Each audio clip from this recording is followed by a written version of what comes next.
तुम जाके मर जाओ, तुम अपने बीवी बच्चों का पेट नहीं पाल सकते तो मर क्यों नहीं जाते, अच्छा। सुसाइड क्यों नहीं कर लेते, तुम्हारे जीने का क्या फायदा। इस तरीके से कोई चीज बार बार बार बार किसी को हैमर करना कि ये तू स्टेप ले ले, ये उकसाने की डेफिनेशन में आता है, यानी अबेटमेंट की डेफिनेशन में आता है। अच्छा। नमस्कार दोस्तों, आज हमारे साथ है एडवोकेट गगन चावला जी।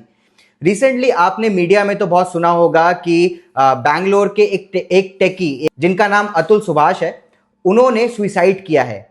बोला जा रहा है कि जो लीगल सिस्टम है उनकी वजह से उन्होंने सुसाइड किया है, या फिर उनका डिवोर्स का केस चल रहा था, वो भी मैटर इंक्लूड किया जा रहा है। तो लीगल वे में हमें गगन चावला जी समझाएंगे कि आखिरकार मैटर क्या है और इसके पीछे लीगैलिटीज क्या है। नमस्कार सर। नमस्कार सर। तो सर, जब आपने मेरे को स्टार्टिंग में सबसे पहले ये बताइए, जब आपने ये इंसिडेंट सुना तो आपका क्या मन में आपका विचार आया? देखिए, ये इंसिडेंट बहुत ही ज़्यादा अनफॉर्चुनेट है, ऐसा किसी के साथ भी नहीं होना चाहिए। सबसे पहले तो इसमें इंसान को अपनी मेंटल हेल्थ पे बहुत वर्क करने की ज़रूरत है। पर अभी हम यहाँ पे डिस्कस करने के लिए आए हैं कि इसकी लीगैलिटी क्या है, लीगैलिटीज क्या, लीगल सिस्टम के हिसाब से क्या है, गलत है, ठीक है, उसके बारे में।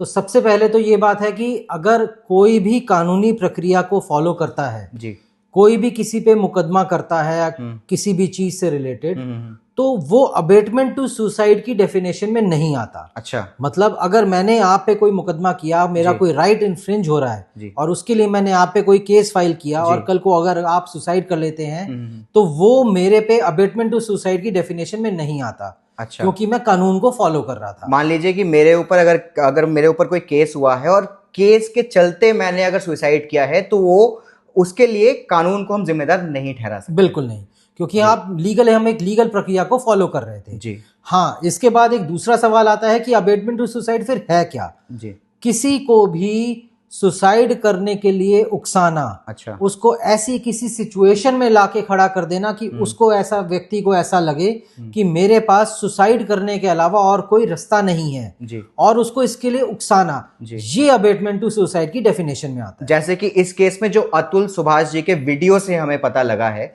कि उन्होंने बोला है कि ये उनके वर्ड्स है कि जो जज है और जो उनकी वाइफ थी, उन्होंने उनको उकसाया है कि आप मर जाइए, कर लीजिए। तो ये एक क्राइम हो सकता है। हाँ, ये एक क्राइम हो सकता है कि जैसे मैंने भी वो वीडियोस देखे हैं, उनका वीडियो देखा है, तो उसमें था कि जैसे उनकी वाइफ ने उनको बोला कि अगर अपना परिवार नहीं पाल सकते या 3 करोड़ रुपए मुझे नहीं दे सकते तो आप सुसाइड कर लीजिए। बिल्कुल। तो यस, ये अबेटमेंट टू सुसाइड की डेफिनेशन में आता है। पर इसको असर्टेन करने के लिए सबसे पहले तो एफआईआर होनी जरूरी है, उसके बाद उन लोगों का अरेस्ट होना और प्रॉपर इन्वेस्टिगेशन जरूरी है। इसके बाद law will take its own course, पूरी इन्वेस्टिगेशन होगी, उसके बाद ही ये असर्टेन हो पाएगा कि वो सुसाइड किया है या नहीं किया है। जी। और मैं, जैसे आपने अभी जिक्र किया कि 3 करोड़ रुपए मांगे गए थे वीडियो के हिसाब से, तो मैं ये पूछना चाहूंगा कि इसका क्राइटेरिया क्या होता है? मतलब कोई कितना भी मेंटेनेंस कर सकता है, मांग सकता है? नहीं, ऐसा नहीं है। क्राइटेरिया होता है हस्बैंड और वाइफ दोनों का ही सोशल स्टेटस। अच्छा। मान लीजिए मैं अगर 10,000 रुपए महीना कमाता हूं तो ऑब्वियसली मैं 20,000 या 50,000 रुपए मेंटेनेंस तो दे नहीं सकता जी। हाँ, मेरी अगर इनकम ज्यादा है, मेरा सोशल स्टेटस ज्यादा है, उसके हिसाब से ही ये क्राइटेरिया डिसाइड होता है जी। पर मेंटेनेंस भी कोर्ट ही डिसाइड करता है, दोनों की इनकम, दोनों हस्बैंड वाइफ की लाइबिलिटीज देख के। अच्छा। अगर हस्बैंड की इनकम है और वाइफ की भी उतनी इनकम है तो वो एंटाइटल नहीं है मेंटेनेंस के लिए। अच्छा। हाँ, दोनों की इनकम में बहुत ज्यादा डिफरेंस है, then she is entitled for maintenance. Otherwise तो जैसे कि इस केस में जो वाइफ थी वो भी एक बड़े रेप्यूटेड कंपनी में जॉब कर रही है, तो मेरे ख्याल से उनकी भी अच्छी खासी होगी इनकम, तो इस केस में 3 करोड़ रुपए मांगना, अभी देखिए अभी तक जैसा पता लगा, क्योंकि ऑब्वियसली मैंने इस केस की डिटेल बिल्कुल मुझे एग्जैक्टली तो नहीं पता, पर जो मीडिया से मुझे पता लगा है उसके हिसाब से ये 3 करोड़ रुपए मांगना किसी तरह से जस्टिफाइड तो नहीं है। ये एक अननेसेसरी डिमांड थी जिस वजह से उस इंसान को सुसाइड की तरफ जाना। और अतुल सुभाष के अनुसार कि अगर उन्होंने ये भी कहा है कि अगर उनको बोला गया था बच्चे से अगर मिलना है तो 30 लाख रुपए उनको देने पड़ेंगे। देखिए, बच्चे के लिए मेंटेनेंस तो देनी पड़ती है, बट हाँ, ये ऐसी डिमांड कि जी 30 लाख रुपए देने पड़ेंगे, ये थोड़ी सी मिल पाएंगे, तभी मिल पाएंगे, वरना ये थोड़ी सी डिमांड गलत लगती है। हाँ, बच्चे के लिए अगर आपको मिलना है तो ऑब्वियसली, क्योंकि बच्चा भी है, अगर आपके पास राइट्स है तो आप पे लायबिलिटीज भी हैं, बच्चे से मिलना है तो आपको उसके लिए मेंटेनेंस तो देनी पड़ेगी।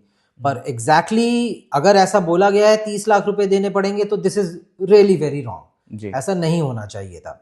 सर मेरा एक और बहुत ही इंपॉर्टेंट सवाल था जो अभी सोशल मीडिया में बहुत आवाजें उठ रही है कि वुमेन्स के राइट्स तो बहुत सारे हैं सर, वुमेन कमीशन भी है, बिल्कुल, वुमेन के ऊपर कुछ होता है तो तुरंत एक्शन होता है सर, तो मेन के लिए कुछ राइट्स है?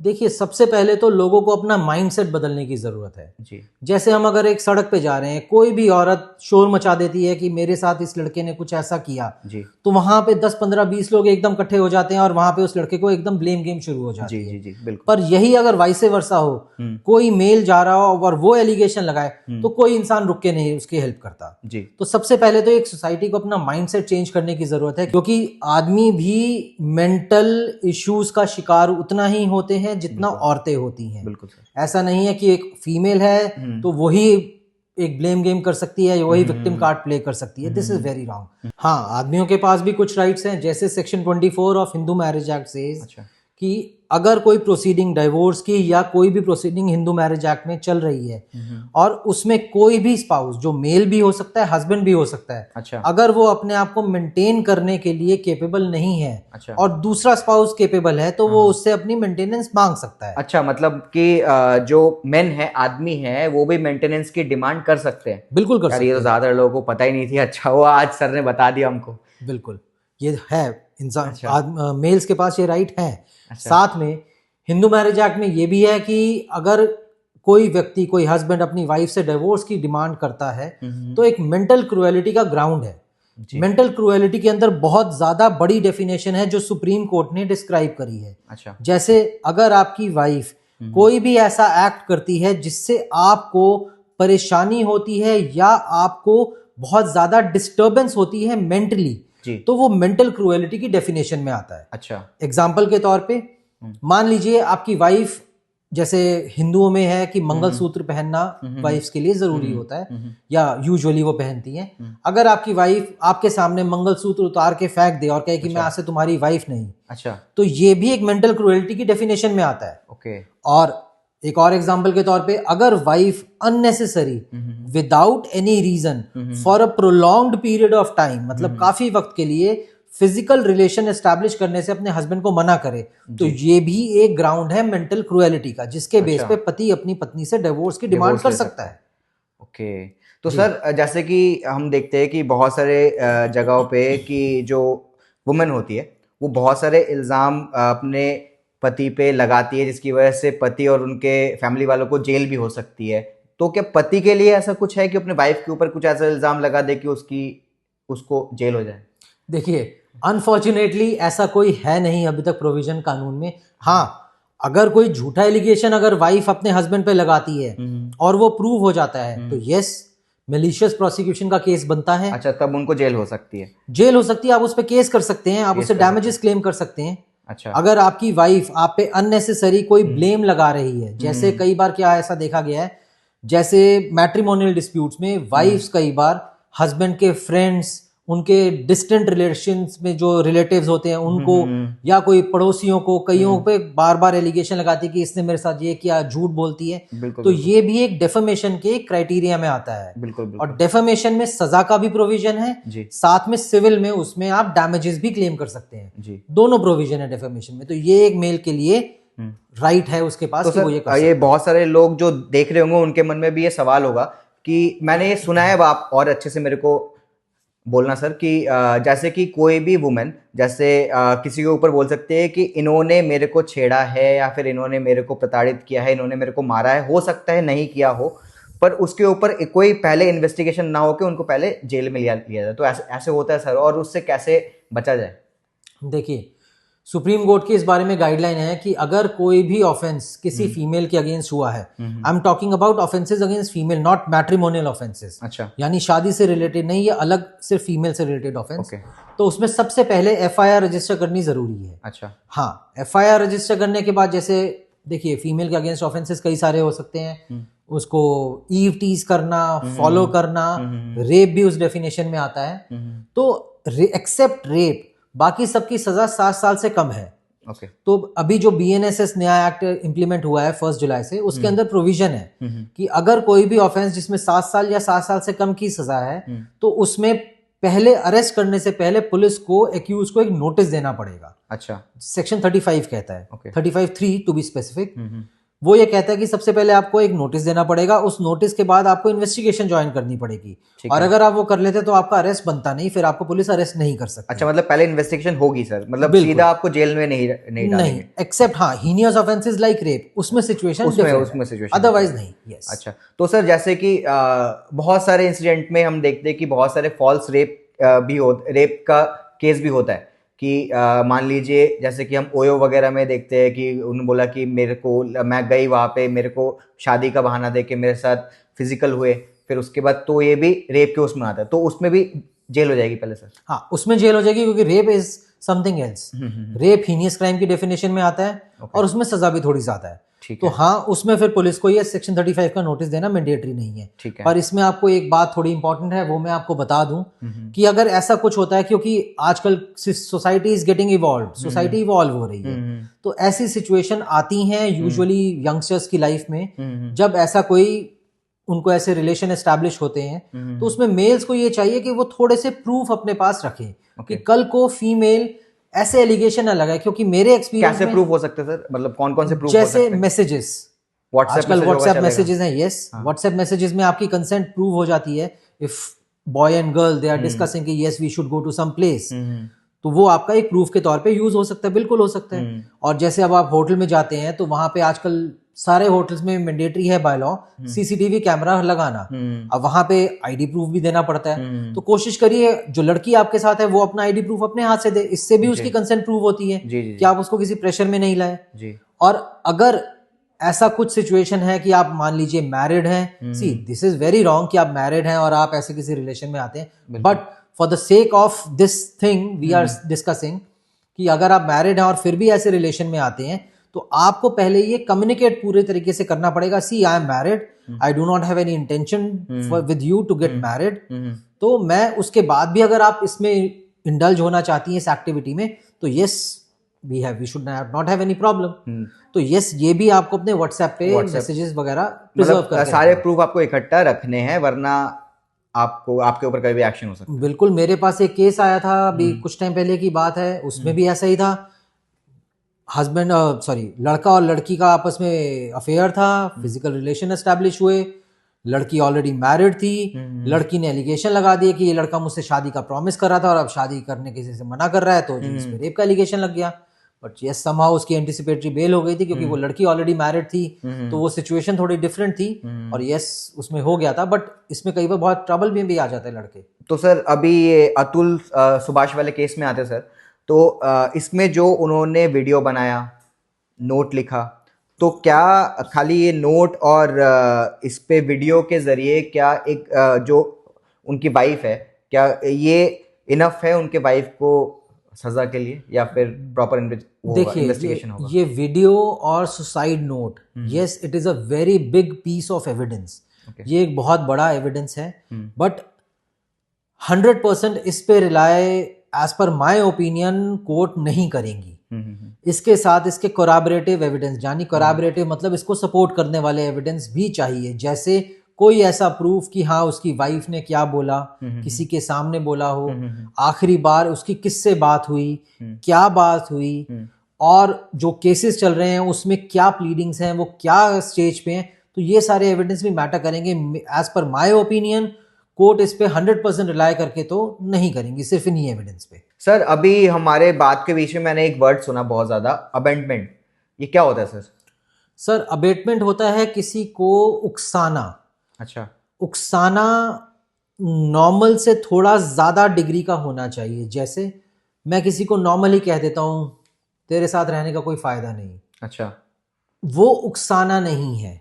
अच्छा। जैसे इसमें एक सुप्रीम कोर्ट की जजमेंट भी है कि normal wear and tear of life में अबेटमेंट नहीं आएगा। अच्छा। अबेटमेंट है उकसाना एक सर्टेन डिग्री से ज्यादा। जैसे अगर मेरा आपसे झगड़ा हो रहा है या मैं आपसे इमोशनली इन्वॉल्व हूं और मैं आपको बार बार ये कहूं, तुम जाके मर जाओ, तुम अपने बीवी बच्चों का पेट नहीं पाल सकते तो मर क्यों नहीं जाते, अच्छा। सुसाइड क्यों नहीं कर लेते, तुम्हारे जीने का क्या फायदा। इस तरीके से कोई चीज बार बार बार बार किसी को हैमर करना कि ये तू स्टेप ले ले, ये उकसाने की डेफिनेशन में आता है, यानी अबेटमेंट की डेफिनेशन में आता है। अच्छा। जो कि एक जुर्म है।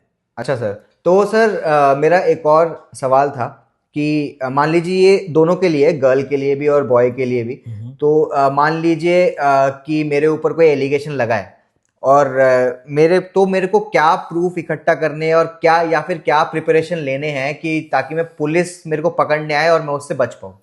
देखिए, सबसे पहले तो जैसे हमने डिस्कस किया कि आपको व्हाट्सएप मैसेजेस हो गए, आप कहीं पे जाते हैं तो कोशिश करिए जो लड़की का रोल है वो रोल अपने हाथ से ही वो पूरा करे जी। ये कुछ प्रिकॉशंस आप ले सकते हैं। उसके अलावा अगर आपको लगता है कि आपके खिलाफ एक झूठी एफआईआर होने के चांस हैं तो आप एक इंफॉर्मेशन के तौर पे भी पुलिस में कंप्लेंट कर सकते हैं। अच्छा। और उसके बाद सबसे बड़ी चीज, जब आप पे एफआईआर रजिस्टर हो जाती है तो आपके पास एक राइट है एंटिसिपेटरी बेल का। अच्छा। मतलब आप सबसे पहले कोर्ट में एक एप्लीकेशन फाइल कर सकते हैं कि देखिए मेरे खिलाफ ये एफआईआर या ये कंप्लेंट आ चुकी है जो कि झूठी है, जिसमें मुझे अरेस्ट कर सकती है पुलिस, तो मुझे उससे अरेस्ट से पहले ही जमानत दी जाए, जिसको हम एंटिसिपेटरी बेल कहते हैं। In anticipation of arrest we file anticipatory bail. उसमें अगर कोर्ट को लगता है तो यस, वो आपको बेल ग्रांट कर सकता है। ये चीजों का थोड़ा सा इंसान को ध्यान रखने की जरूरत है क्योंकि आजकल सिचुएशन बहुत डिफरेंट हो चुकी है। सर आपके पास तो बहुत सारे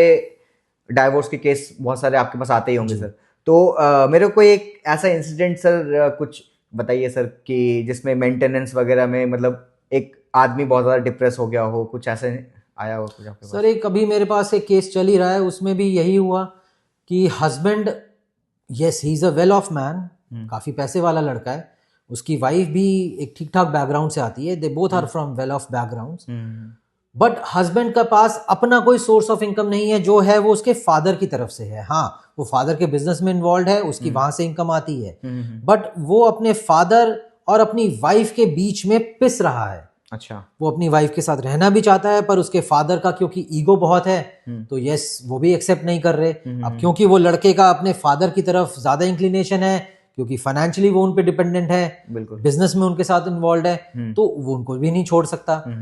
तो इस वजह से उस लड़के की मेंटल स्टेट पे काफी इफेक्ट आ रहा है, वो लड़का भी काफी डिप्रेस हो चुका है। बिल्कुल।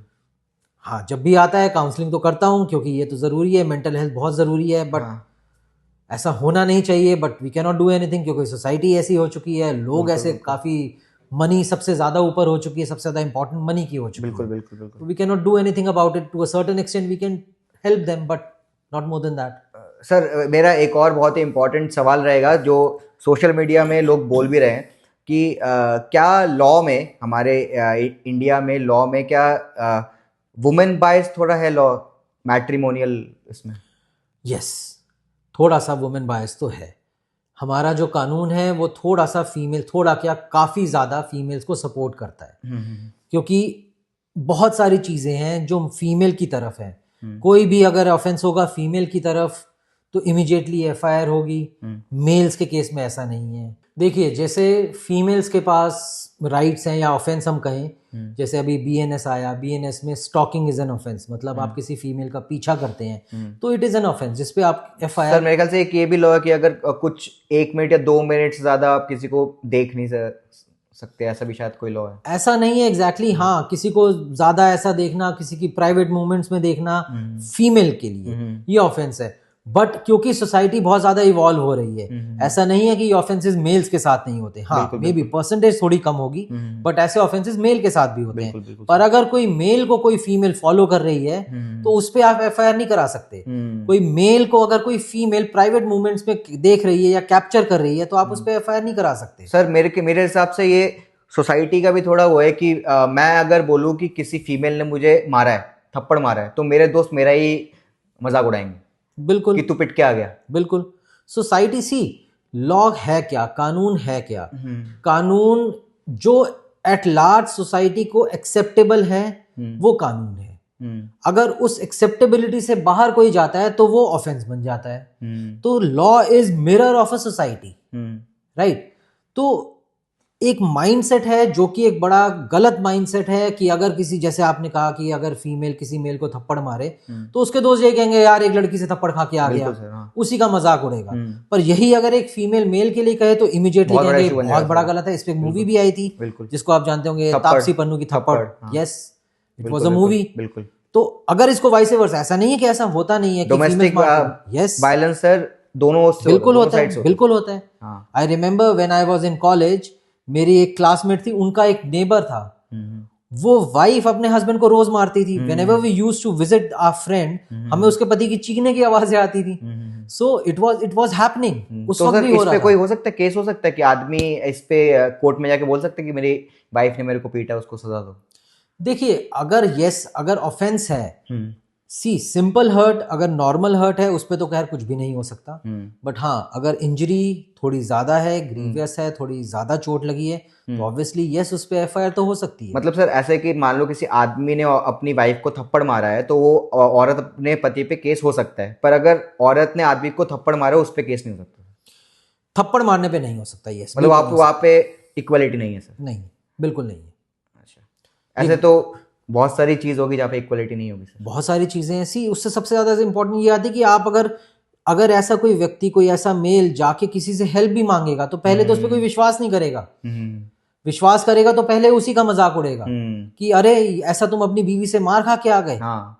उसके बाद कभी-कभार अब ये ज्यादातर टाइम तो आदमी बोलता ही नहीं है कि उसकी इंसल्ट हो जाएगी। बिल्कुल नहीं बोलता, क्योंकि ये एक्सेप्टेबिलिटी नहीं है सोसाइटी में। उस एक्सेप्टेबिलिटी की वजह से लोग थोड़ा सा शाय फील करते हैं, उनको प्रॉब्लम लगती है कि हमें ऐसा नहीं बोलना चाहिए। तो सबसे बड़ी चीज है acceptability, change in mindset of society. हमें as a public at large हमें अपने माइंडसेट बदलने की जरूरत है।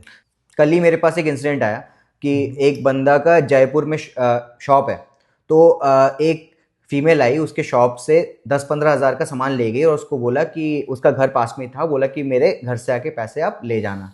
तो वो बंदा जानता था उसको, तो वो जब 1-2 दिन बाद घर गया अपना पेमेंट के लिए, तो उस औरत ने बोला मैं नहीं दूंगी। तो उसने 2-3 बार चक्कर लगाया और तीसरी बार उस औरत ने बोला चला जा वरना मैं रेप का इल्जाम लगा दूंगी तेरे ऊपर। बिल्कुल होता है ऐसा, बहुत बार ऐसा देखा गया।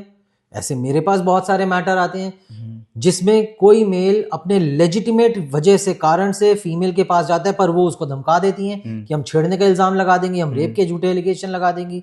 उस केस में इंसान क्या कर सकता है? आदमी के पास कोई ऑप्शन नहीं है, उसको वो चीज भूलनी पड़ती है। हाँ बिल्कुल होता है, विच इज वेरी रॉन्ग, पर है कानून में, बायस्ड है फीमेल्स की तरफ, क्या करें। तो सर अभी फिर से अतुल सुभाष वाले के हम लोग आते केस पे। तो जैसे कि मैंने बोला कि बच्चे से मिलने देने के लिए वो लोग 30 लाख रुपीस बोल रहे हैं कि आपको देना पड़ेगा एज पर वीडियो। तो सर अगर हस्बैंड वाइफ का जब डिवोर्स हो रहा होता है तो बच्चा किसके पास जाएगा, इसके लिए कैसे क्राइटेरिया होता है? और अगर मान लो फीमेल के पास बच्चा अगर चला गया तो मेल के पास क्या ऑप्शन है कि वो अपने बच्चे से मिल पाए? देखिए, बच्चे से मिलने का, बच्चे से की कस्टडी का जो लॉ है वो हिंदू मैरिज एक्ट में भी दिया हुआ है, सेक्शन 26 है। गार्जियनशिप एंड वार्ड एक्ट में भी दिया हुआ है। दोनों के अंदर ही कोर्ट ये कहता है, कानून जो बना है वो ये कहता है कि सबसे ज्यादा इंपॉर्टेंट है बच्चे की upbringing, welfare of the child. बच्चा कहाँ पे सबसे अच्छा रहेगा, उसका वेलफेयर कहाँ है। अगर वो फादर के साथ है तो फादर, मदर के साथ है तो मदर।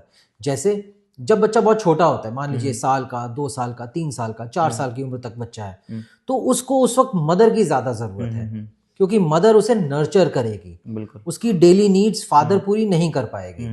तो उस वक्त यस, बच्चे की कस्टडी माँ के पास ज्यादा जरूरी है रहनी।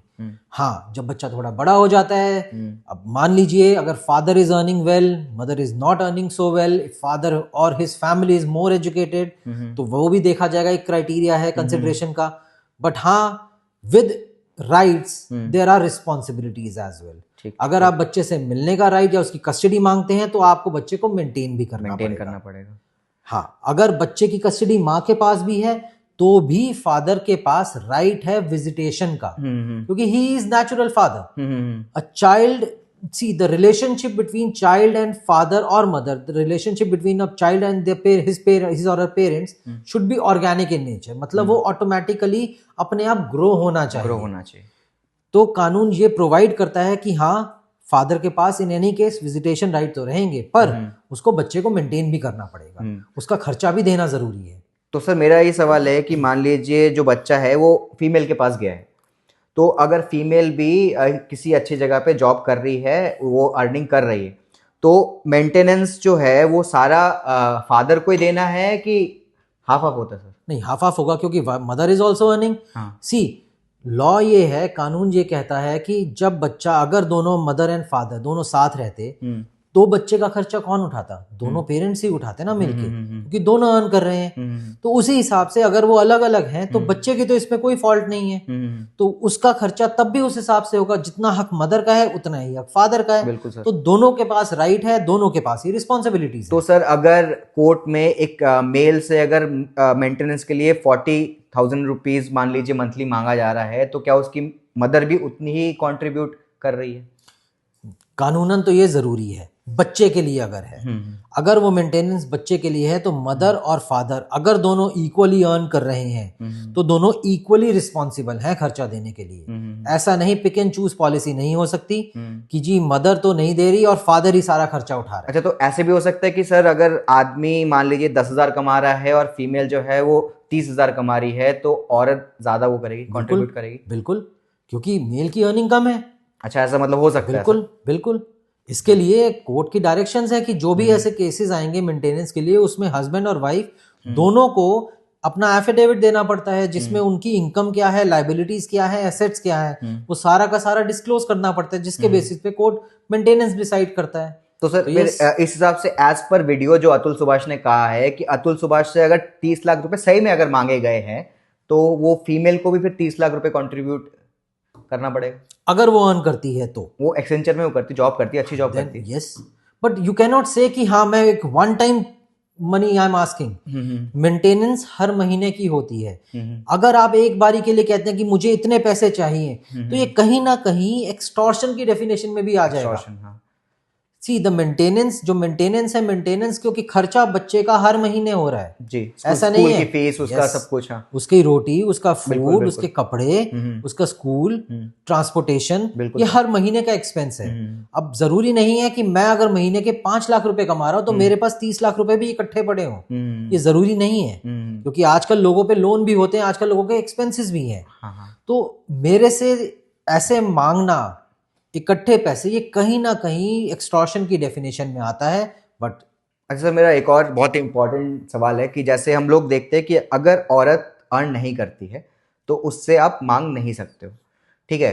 अगर आदमी बोले मेरे पास, मैं तो नहीं कमाता हूँ, तो क्या उसके ऊपर भी सेम चीज होती है वैलिड सर? नहीं, आदमी के ऊपर ऐसी चीज एप्लीकेबल नहीं है।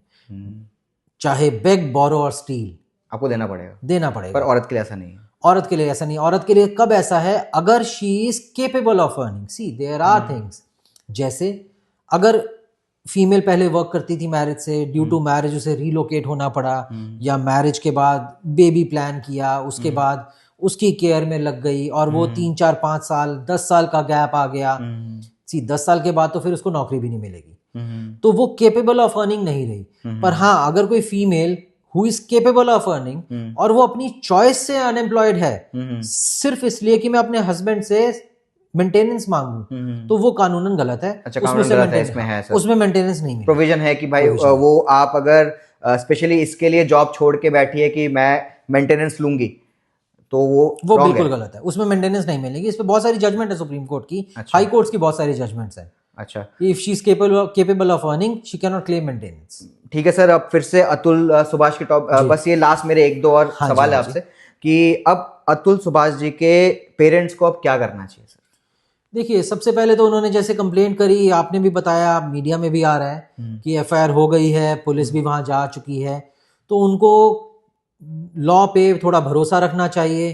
कानूनी प्रक्रिया will take its own course. थोड़ा वक्त लगता है, इंडिया में कानून थोड़े इस तरीके से हैं, पर उनको विश्वास रखना चाहिए लॉ पे, जुडिशरी पे जी। वो अपना काम करेगी। बाकी हाँ, जो बेस्ट पॉसिबल एविडेंस उनके पास हो, अगर कोई जैसे उनके जो बेटा जिसने सुसाइड कर लिया अतुल सुभाष जी ने, अगर उनका कोई प्रूफ है कि उसके साथ क्या एट्रोसिटीज हुई, उसकी वाइफ कुछ बोलती थी, कोई मैसेजेस हैं, तो उनको वो कानूनन उनको पुलिस को भी देने चाहिए और वो कोर्ट में भी प्रोवाइड करने चाहिए जी। तो उससे उनको बेनिफिट हो सकता है। बाकी तो यही है। और सर लास्ट सर आपका कंक्लूजन मैं जानना चाहूँगा कि जैसे कि आपने केस के बारे में अगर जो भी आप जानते हो, जो भी आपने सुना पढ़ा, आपका क्या क्या राय है सर, इसमें क्या हो सकता है सर? देखिए, जैसे सुना है हमने, जो मीडिया में आया है, अगर वो सब हम सच मान लें तो यस, ये हुआ तो गलत है। वो सच ना भी हो तो भी किसी ना किसी व्यक्ति की जान तो गई है। बिल्कुल सर। तो किसी की भी जान जाना, और वो भी इस तरीके से जब कोई व्यक्ति सुसाइड कर ले, क्योंकि सुसाइड करना बहुत मुश्किल काम है, और वो इंसान तभी उस सिचुएशन में आता है जब वो मेंटली बिल्कुल खत्म हो चुका हो। तो ये तो गलत हुआ सर। उन्होंने वीडियो में बोला कि मैं इसलिए कर रहा हूँ कि मैं वो जो चेन है वो तोड़ना चाहता हूँ कि मेरे माँ बाप भाई बहन सबको इस चक्कर में परेशान किया जा रहा है। देखिए, मैं सुसाइड का सपोर्ट तो नहीं करता। सुसाइड तो किसी को भी नहीं करना चाहिए, गलत है, मॉरली भी रॉन्ग है, क्योंकि वो व्यक्ति तो चला गया, पर अगर वो जिंदा रहता, कुछ करता, अपने पेरेंट्स का ख्याल रखता, अपने भाई बहन का करता, शायद कुछ निकलता, कुछ सोल्यूशन निकल सकता था। अब वो चला गया, अब उसके पेरेंट्स के लिए तो उनका बच्चा चला गया। बिल्कुल सर। अब किसी को सजा मिल भी जाए तो भी उनके पेरेंट्स को, उसके ब्रदर्स को, उनके ब्रदर सिस्टर्स को, रिलेटिव्स को जो इररिपेयरेबल लॉस हुआ है वो तो पूरा हो नहीं सकता। बिल्कुल। तो जान तो बहुत कीमती है, वो तो किसी भी हालत में बचानी ही चाहिए। तो मेरे हिसाब से तो गलत तो हुआ ही है, जान तो गई है। बस सर, ये मेरा आखिरी सवाल है, बहुत ज्यादा टाइम मैंने आपका लिया सर, कि आप आजकल मैं बहुत देख पा रहा हूँ कि मेंटली लोग बहुत ज्यादा मतलब वीक होते जा रहे हैं, तो इसके पीछे क्या रीजन है और कैसे इसको ठीक किया जाए सर? सर, सबसे बड़ा रीजन तो यूजेज ऑफ इलेक्ट्रॉनिक्स है मेरे हिसाब से। जो बॉम्बार्डमेंट ऑफ इंफॉर्मेशन आजकल लोगों के दिमाग पे हो रही है, जो डाटा उनके पास मिल रहा है सर्च करके चीजों से, वो गलत है, क्योंकि ये आपको इमोशनली वीक बनाता है। साथ में हम मनी ओरिएंटेड इतने हो चुके हैं कि हम इमोशंस को भूलते जा रहे हैं सर। पेरेंट्स से, अपने रिलेटिव से लोग डिस्कनेक्ट हो गए हैं। पहले जॉइंट फैमिलीज होती थी, लोग इमोशनली कनेक्टेड होते थे। आजकल वो डिस्कनेक्ट हो गए, अपने सुख भी मेरे, दुख भी मेरे, किसी से कोई शेयर नहीं करता। तो शेयरिंग सबसे ज्यादा जरूरी है, क्योंकि जब तक आप शेयर नहीं करोगे, लोगों से आपको हेल्प नहीं मिलेगी। शेयर करने से हेल्प भी मिलती है, नए आइडियाज भी मिलते हैं। तो ये एक्सट्रीम स्टेप तो किसी को नहीं लेना चाहिए। कोई भी ऐसी परेशानी में हो, उसको जरूर शेयर करना चाहिए अपने नियर से, अपने डियर से। डॉक्टर्स के हेल्प लेनी चाहिए, क्योंकि डिप्रेशन के वजह से ही ऐसा होता है। बहुत सारी मेडिसिन है, बहुत सारी थेरेपीज हैं, तो इंसान को वो करना चाहिए। तो ठीक है, आप सब ने जो भी वीडियो देख रहे हैं, सबसे पहले थैंक यू लास्ट तक आने के लिए। तो आपने बहुत कुछ जाना होगा एडवोकेट गगन चावला जी से, और अगर आपके भी अगर दिलो दिमाग में कोई भी क्वेरी है, कोई भी सवाल चल रहा है, तो नीचे मैंने कॉन्टैक्ट डिटेल्स दे रखा है, आप बेझिझक उनको आप फ़ोन कर सकते हैं, या फिर आप ईमेल में अपने जो क्वेरी है, जो सवाल है, वो आप लिख के भेज सकते हैं। हम लोग ये कोशिश करेंगे कि हम लोग रिप्लाई दे। वैसे तो बहुत सारे आते हैं तो थोड़ा दिक्कत होता है, पर फिर भी हम लोग ट्राई करेंगे कि आपके सवालों का हम ज़रूर जवाब दें। तो ऐसे ही बने रहिए हमारे साथ, ऐसे ही और इन्फॉर्मेटिव वीडियोस हम आप तक लेके आते रहेंगे। Bye bye.